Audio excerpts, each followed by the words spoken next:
Yo soy la doctora María Isabel León Rodríguez, soy especialista en neumología adultos, tengo una alta especialidad en fisiología y terapia respiratoria. Mi práctica clínica la desarrollo en el ámbito público y privado. ¿Cuál es su opinión acerca de la importancia del lavado de manos? El lavado de manos es fundamental, es una técnica muy sencilla, es barata y sumamente eficaz para evitar la transmisión de diversos microorganismos, entre ellos coronavirus. El lavarse las manos implica hacer una técnica muy concienzuda y lavar toda la superficie de ambas manos al menos 20 a 30 segundos. ¿Me podría usted decir cuáles son los momentos ideales para lavarse las manos? Sí, lavarse las manos tendría que ser posteriormente al tocar cualquier superficie potencialmente contaminada fuera de casa, y prácticamente esto incluye, por ejemplo, el transporte público, cuando vamos manejando, las puertas de contacto, si estornudamos, si tosemos, utilicemos o no la etiqueta respiratoria, que por supuesto es una indicación utilizar el estornudo de etiqueta respiratoria todo el tiempo. Pero si en algún momento, por alguna situación, nos cubrimos con las manos, inmediatamente hay que irnos a lavar las manos con agua y con jabón de ser posible. ¿Con qué recomienda usted lavarse las manos? Agua y jabón es la indicación más precisa. Un sustituto adecuado es gel alcohol con una concentración no menor al 60%, pero siempre que tengamos la posibilidad de utilizar agua y jabón, hay que hacerlo, ya que los diversos estudios han demostrado que diversos microorganismos, entre ellos coronavirus, son o responden, pueden morir con los diferentes químicos que traen la mayoría de los jabones. ¿Y usted cree que es importante estar usando cubrebocas en lugares públicos, como vemos hoy en día lo hace mucha gente? No, no es adecuado el uso de cubrebocas en la vía pública. De hecho, puede ser un problema, ya que la mayoría de las personas habitualmente no lo usa, no sabe cómo utilizarlo y hay un mayor manejo de las manos, tienden a tocarse más los ojos, la nariz, estarse acomodando las ligas, y como hemos visto anteriormente, el virus puede entrar a través de los ojos, de la nariz o la boca. Entonces, si nosotros incrementamos la manipulación en nuestras caras, va a ser mucho más factible que podamos incrementar este riesgo de infección. Además, por otro lado, se relajan otras medidas que sí son muy importantes. Al traer el cubrebocas, falsamente se piensan seguros y entonces ya no se lavan las manos de forma adecuada, ya no realizan el estornudo de etiqueta. Entonces, no, lo recomendable es no utilizar de forma generalizada el uso de cubrebocas. También hemos escuchado, doctora, por ejemplo, que muchas veces este cubrebocas puede ser incluso un lugar donde se puede meter el virus, o como ser un lugar donde se puede ser portador del virus a otros sitios. ¿Eso es cierto? Sí, es real. Un cubrebocas puede estar contaminado y si la persona lo sigue utilizando de forma continua y además toca la superficie externa, que es la que potencialmente ya está contaminada, y posteriormente toca superficies en casa, entonces lejos de ayuda es un efecto perjudicial. Doctora, hemos estado también escuchado por parte de nuestras autoridades de salud que no salgamos en casa. Y esto básicamente se debe a que debemos de evitar una transmisión a gran escala y también evitar la saturación de los hospitales. ¿Qué nos podría usted comentar acerca de esto? Sí, quisiera hacer énfasis en que nuestro país cuenta con los especialistas necesarios para tratar esta enfermedad.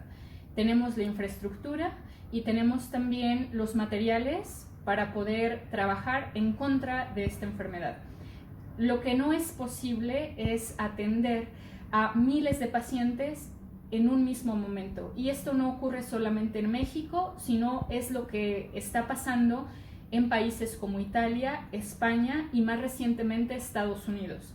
Entonces es importante que la sociedad entienda que tenemos al personal necesario, capacitado, tenemos también los insumos necesarios para trabajar contra esta enfermedad, pero lo que sí no es posible es actuar frente a miles de casos en un mismo momento. Entonces, el precepto quédate en casa tiene mucho sentido, ya que lo que evitamos es una ola de contagio a gran escala y que a su vez estemos teniendo casos de forma un poquito más esporádica, por así decirlo, porque no va a ser de forma esporádica, pero tener casos en un nivel un poquito más bajo al cual se pueda ir atendiendo, desahogar el sistema y que vengan llegando los casos de forma más paulatina. Y nos gustaría saber acerca de que vemos pacientes que pueden tener la infección por coronavirus y no todos tienen una expresión grave de la enfermedad. ¿Nos podría usted mencionar cuáles son los grados de la enfermedad y qué grupos de riesgo se consideran vulnerables para tener una enfermedad con expresión grave? Sí, la enfermedad se categoriza en general en leve, moderada y grave. El 80% de la población que tenga esta infección o que se infecte va a tener un curso leve. Es decir, serán pacientes que presenten dolor de cabeza, fiebre, dolor articular, dolor muscular, tos, un poco de rinorrea, y que por sus características sea posible tenerlos en casa. En general, este grupo es un grupo joven que no tiene comorbilidades, es decir, no se conoce con enfermedades como diabetes, hipertensión, no es mayor de 60 años de edad. Este grupo en general se puede tratar en casa. Aquí cabe mucho la pena resaltar, es muy importante evitar el tabaco. La obesidad es otro factor de riesgo que siempre tenemos que tener en cuenta. Tenemos también un grupo que se cataloga como moderado. Este va a corresponder más o menos al 15% de la población y estos pacientes tendrán los síntomas también ya descritos como dolor de cabeza, fiebre, malestar general, dolor articular, dolor muscular, pero además sensación de falta de aire. Y este grupo es el que tenemos que tener en una vigilancia muy estrecha.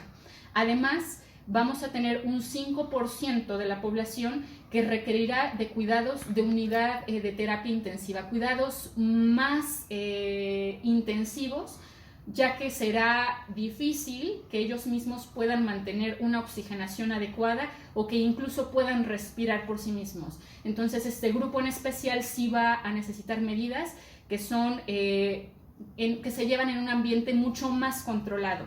Ahora también es importante resaltar que incluso los pacientes que tengamos en casa o que de un inicio pensamos que se pueden manejar en casa, debemos de mantenerlos monitorizados cada 24 horas al menos, saber que sus signos vitales están bien, su frecuencia respiratoria, su frecuencia cardíaca, su presión arterial, su temperatura.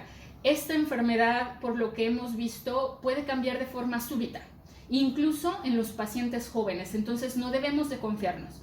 Por lo cual tenemos que tener un control de las características que ya mencioné y reportar cualquier eventualidad. De esta manera, su médico de cabecera podrá decirles cuál es el siguiente paso o si de un inicio pensamos que podría ser tratado en casa y que en ese momento requiera ya de un cuidado hospitalario.